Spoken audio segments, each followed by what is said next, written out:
The young and the restless Tracy Abbott, Beth Maitland, is getting closer to the truth that something is amiss with her fiancé Alan Laurent, Christopher Cousins. Namely, that he is the one responsible for kidnapping Sharon Newman, Sharon Case, and Phyllis Summers, Michelle Stafford.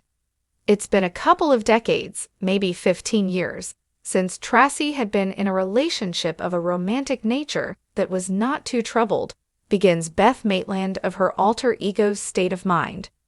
She has been so surprised by this gift that has fallen from the sky into her lap that she never in a million years expected. This romance at this stage of the game for her has caused not only elation and surprise and happiness and completion, but is setting us up for all of the questions that are about to be revealed, that Tracy is not exactly sure who that man is across the table. An illuminating conversation with Sharon strongly connects the dots between the kidnapping and the text messages that she saw on Alan's phone, which gives Tracy pause. This is the first time that she is suspicious of him, notes Maitland. Tracy is full-hearted and lovely, but she's not stupid. And being a writer, she has a very active imagination, sort of like Murder, she wrote. Things click into place, and something just isn't right.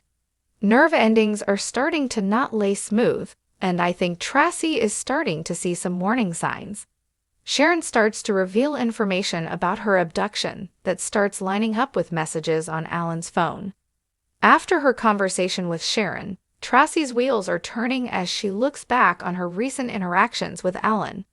The timing in question starts to fall into place for her, adds Maitland. In her writer's mind, she starts to put a few things together, and Sharon is the catalyst. Sharon confirms for her some suspicions. The seeds have been planted and are starting to grow. The enormity of Alan's possible evildoing causes serious distress for Tracy.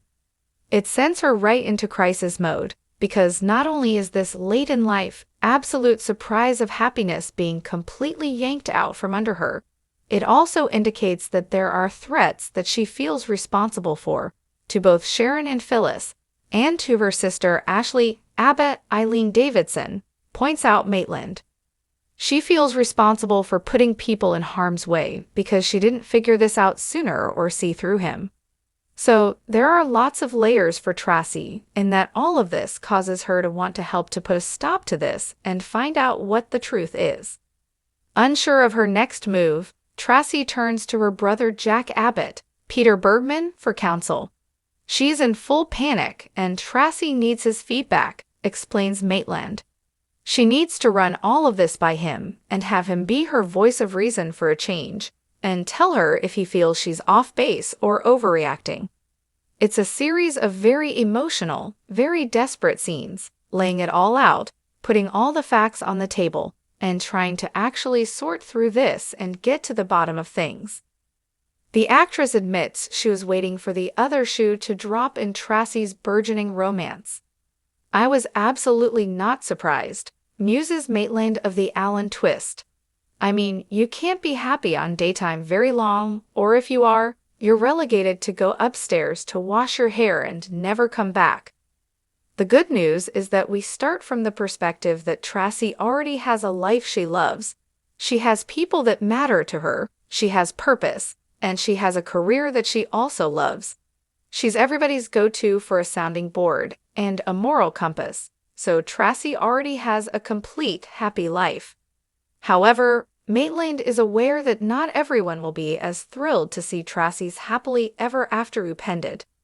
There's a huge fan base of women of a certain age, and people who have watched Tracy go through all of her 4 decades of pain that want her to be happy, and we're disappointing those people somewhat, Maitland acknowledges.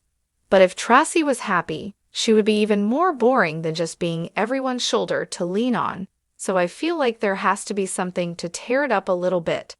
Nothing good lasts for long, and here's something to do, and I long for something to do. Trust me, in the next couple of weeks, you'll see I make the most of it. Maitland is thankful for Tracy's part in the tale, and that her character has a hand in cracking the case. It's definitely a generous story gift to Tracy to be able to be a part of unraveling all of this, offers the actress. But it also, I think, speaks to the fun that can be had in daytime if you go ahead and embrace the formula that we're in. It is such a fantastic, soapy, delicious idea that the big conflict for viewers watching entertainment is this famous catchphrase, the willful suspension of disbelief, and the audience's agreement that everything doesn't have to be completely factual.